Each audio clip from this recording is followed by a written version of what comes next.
Kita segera mulai untuk pertemuan minggu ke-14 ya. Minggu ke-14 kali ini tanggal 24 ya, bukan 23, 24 November 2021.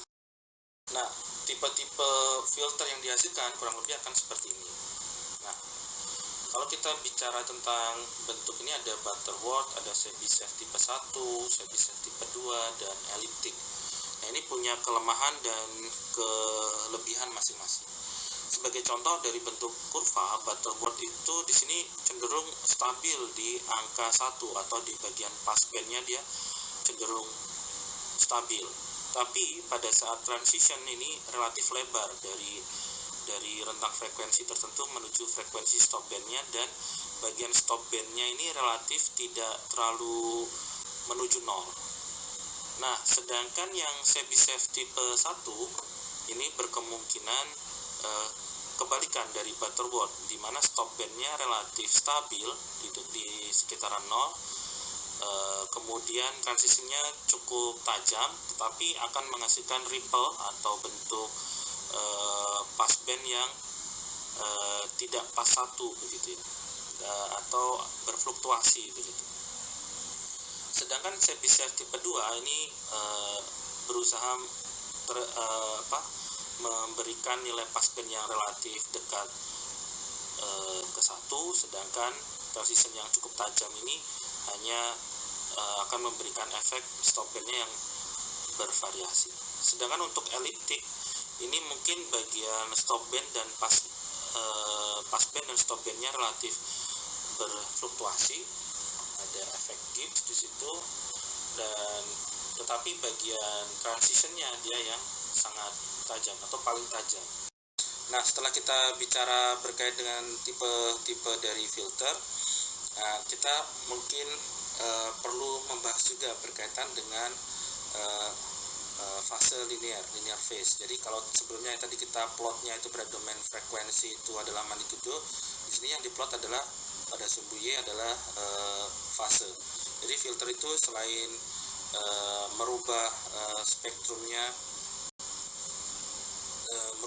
dari input baik magnitudo dan fasa ya, baik magnitudo dan fasa, kita perlu tahu bagaimana filter itu kita anggap sebagai fasa yang linear, karena kita tadi sudah menyebutkan ada all pass filter. Nah, all pass filter itu tujuannya adalah untuk menghindari distorsi magnitudo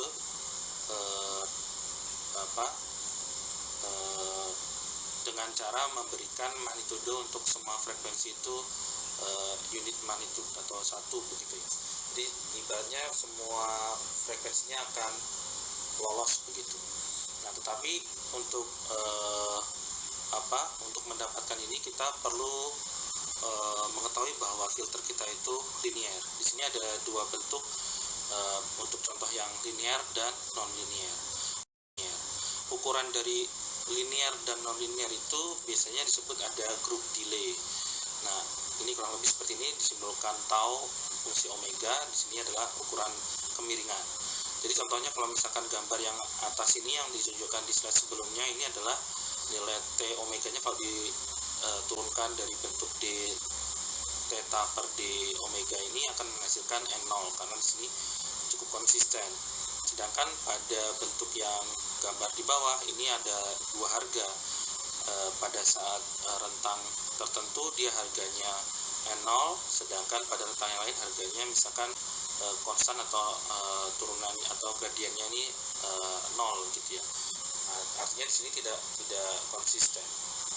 Nah, di sini disebut sebagai group delay yang linear pada rentang tertentu tetapi tidak konsisten pada rentang minus pi sampai pi misalkan. Oke, secara cepat mungkin istilah yang lain tuh ada infinite impulse response dan finite impulse response. Nanti materinya Anda bisa baca lebih panjang lagi di EduNext, tapi ini saya percepat aja. Memang secara teknis dalam mendesain filter itu kita memerlukan pemahaman terkait transformasi S dan transformasi Z. Tapi di sini kita karena overview, saya tunjukkan beberapa persamaan kalau kita berhubungan dengan infinite impulse response dan finite impulse response. Nah, itu secara matematis itu ditunjukkan sebagai bentuk ini untuk infinite impulse response, sedangkan finite impulse response ada bentuk yang di bagian bawah. Kalau ilustrasi sederhana yang paling mudah contohnya untuk desain finite impulse response itu dengan metode windowing atau dengan frekuensi sampling method. Contohnya windowing method ini dari bentuk fungsi H omega kita bisa melakukan inverse discrete time Fourier transform atau inverse DTFT. Nanti akan mendapatkan bentuk discrete. Kalau saya biasanya tulisannya H kurung siku N gitu ya. Tapi karena ini bentuknya masih infinite, maka perlu kita lakukan windowing atau membatasi bentuk windownya. Jadi kita punya bentuk filter pada domain time seperti ini. Kalau sampling frequency method dari bentuk fungsi frekuensi yang kita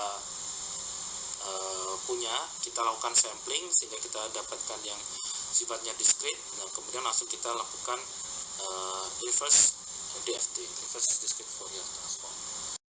Oke, kurang lebih mungkin itu yang bisa saya sampaikan. Mohon maaf kalau ada kekurangan.